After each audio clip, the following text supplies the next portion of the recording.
As we speak, we have conversations with various representatives of China. I believe that will all work out very well for everybody, China, Japan, the United States, and everybody in the region. As far as the currency devaluations, I've been complaining about that for a long time. And I believe that we will all eventually, and probably very much sooner than a lot of people understand or think, we will be all at a level playing field. Because that's the only way it's fair. That's the only way that you can fairly compete in trade and other things.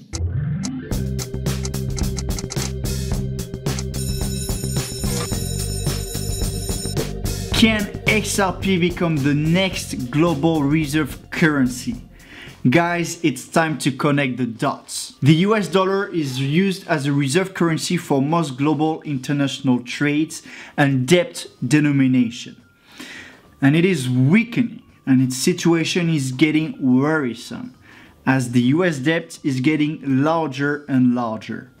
The US, of course, are doing their best to keep it as a pillar of the world's economy, but the uncertainty and the US dominance have been driving other countries to slowly move away from it over the past 10 years and consider other options. Now the world is facing the threat of a great crisis.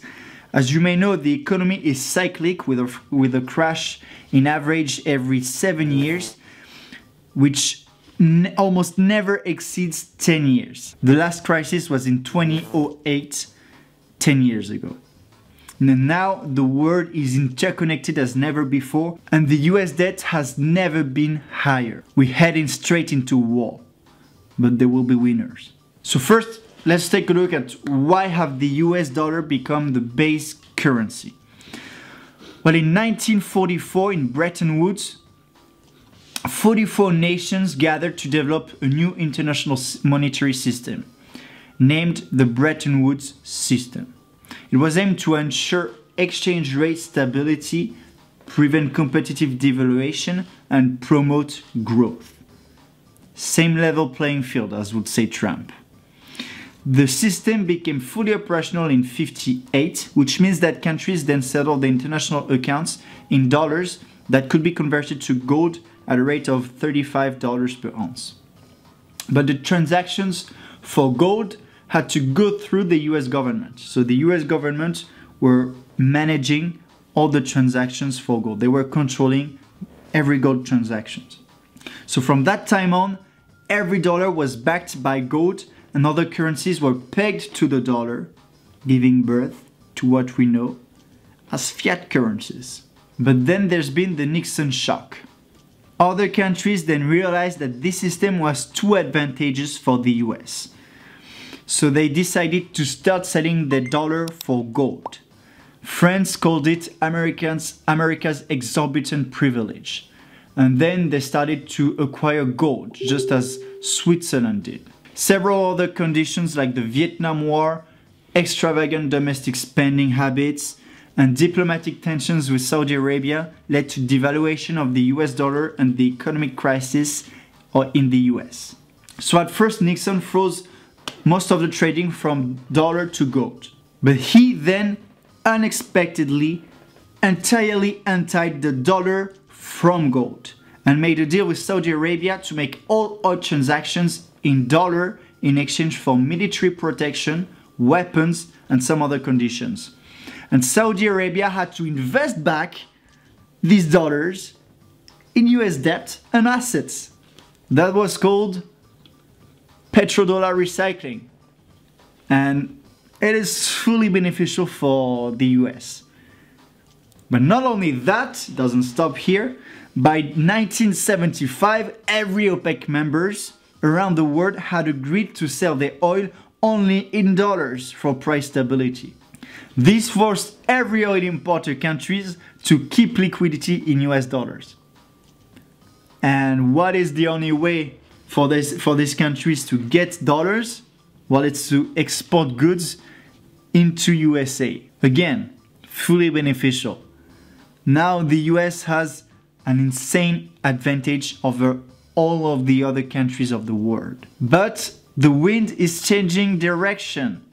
In March 2009, China and Russia called for a new global currency.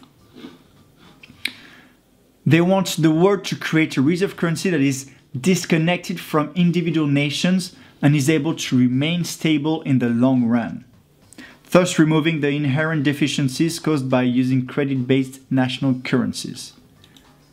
So we're starting to see a shift here. And after 2010, in response to the weakening of the US dollar and the dominance and sanctions from the US, several OPEC nations now want oil transactions to be carried out in other currencies. So we have China, which is taking its first steps to pay oil in yuan. And China is the largest importer of oil in the world. So they have a lot of impact. And Iran also wants to sell oil in euros.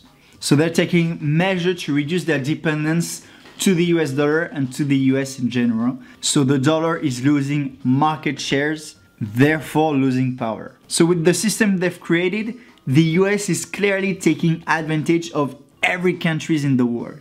So the rest of the world is looking for a reserve currency to protect themselves against this abuse. And a reserve currency is important to keep the value of commodities stable in the future and keeping commerce fair between countries around the world without one being more advantaged, like it is the case currently with the US. So we could choose another fiat currency, like the yuan, for example. But why would it be any better, right? If the US dollar starts to be unstable, then the confidence in fiat will be lost. People will realize that fiats are backed by nothing, just trust. And will come looking for something different and fairer, like gold, silver, or cryptocurrencies. Now there's a very interesting video here about how reserve currency works. I recommend you watch it if you want to learn more about it. But now it seems that the world is moving towards cryptocurrencies. North Korea is using Bitcoin, and they've made during the boom around $200 million from Bitcoin. They're using it to bypass the sanctions by the US and international sanctions to finance their military and the nuclear project. Venezuela is also part of it. They're facing also insane inflation rates, and they're using, as a response, cryptocurrencies. And they've even been further down the road. They've created their own cryptocurrency called the Petro, which is backed by commodities. So the world really seems to be moving towards cryptocurrencies. Cryptocurrencies landed right on time.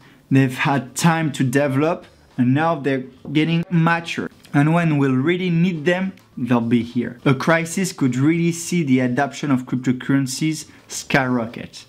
That's what Christine Lagarde actually said from the IMF. Not in those exact words, but that was what was meant. So where stands XRP in all that? Well, now it's a question to agree on which cryptocurrency to use. And as we've talked about in the previous video, the US government sees that, but also sees that the two major cryptocurrencies are being mined in large majority in China. 80% of Bitcoin is mined in China, and I think it's about 60% of Ethereum that is mined in China.